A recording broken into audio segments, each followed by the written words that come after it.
Welcome to Dr Joe Unplugged. This podcast contains general information and is not in any way medical advice.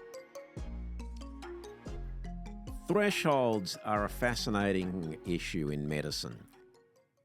A lot of conditions are defined by cutoffs. So, for example, if your cholesterol is above a certain limit, or your blood pressure, or your blood sugar, there is a cutoff line between, yes, you're fine, there's nothing wrong with you, and you have this particular condition.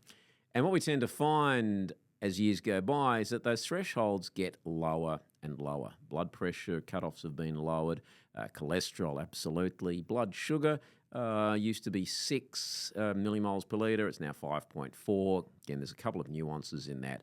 But essentially, every time you lower a cutoff or a threshold, you literally overnight convert a whole lot of people who had nothing wrong with them into, potentially customers.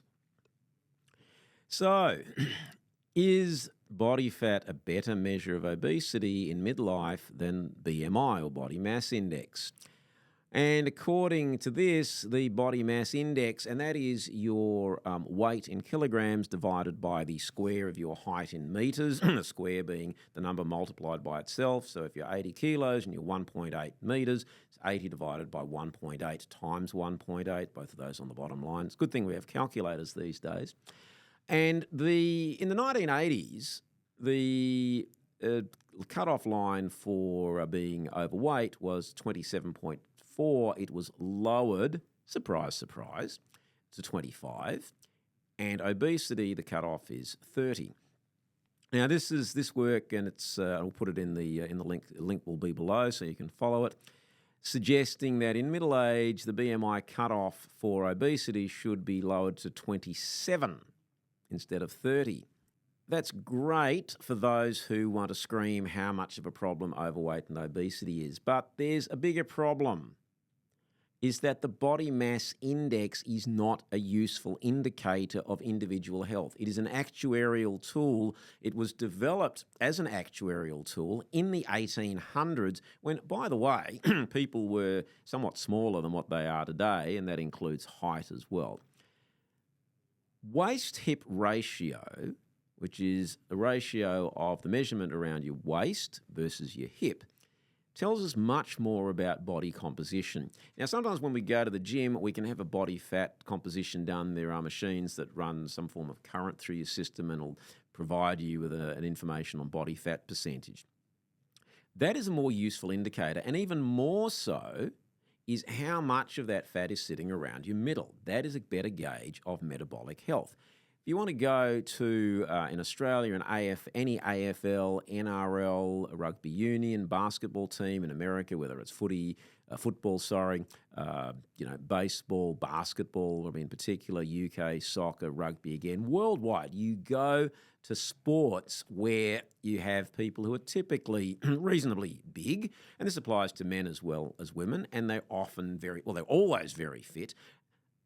They may all be technically overweight or even obese. Arnold Schwarzenegger was apparently obese when he won the Mr. Universe challenge. He looked like he was in pretty good shape. But his BMI was greater than 30. Why was it greater than 30? Because he's got a lot of muscle. And the body mass index takes no allowance for that. He probably had about 2 or 3% body fat, which is often where bodybuilders get down to. Now, whether that's a good or a bad thing, look, that's another discussion and maybe for another day. However, BMI is not a useful indicator across the board, and even less so given that it's an actuarial tool. So when you hear these bleatings from various people in officialdom saying we've got 3/4 of the population are overweight or obese, 3/4 of those are actually in the overweight category, and there is no allowance made for how many of them are actually quite metabolically fit, but they are quite, they've got a reasonable amount of muscle, which is not a health problem. It's not a health problem.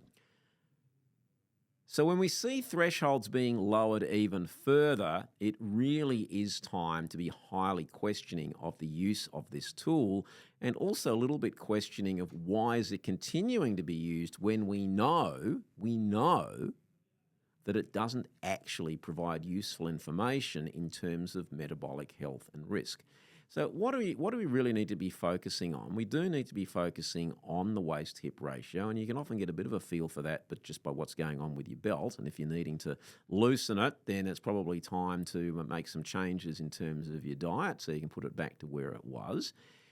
We also know that there are all sorts of problems with the low-fat dietary guidelines, and people who've dutifully done what they've been told over the years and have found that it haven't worked for them, and that's why variably, keto and paleo and Banting and South Beach and a whole host of other low-carb diets have become quite popular, much to the chagrin of the powers that be, because it's actually worked for people, and some of them do get quite passionate about it, and you can understand that. So essentially, BMI has its severe limitations, and this has been shown again. And even to be fair to these researchers, they're saying, well, it's the BMI is not picking up body composition, and that's why they need to lower it. So they've identified the problem, but as is often the case, they're so wedded to their preconceived ideas that they're not coming up with the right solution. Alrighty, so what does that mean for you as the listener, and for me as well? Alrighty, if we're carrying a couple of extra kilos, is it ideal? It probably doesn't make a lot of difference. If we're carrying a lot of extra kilos, that's going to put load on all our body systems and organs, and including the joints as well. So we can reduce the amount of force going through our knees, for example, by 3 to 4 kilograms by losing 1 kilogram of weight. It's a lot of bang for the buck. We put less load on our heart, on our kidneys, on our liver, on our low back. So there's a lot can be improved by not carrying too much excess weight.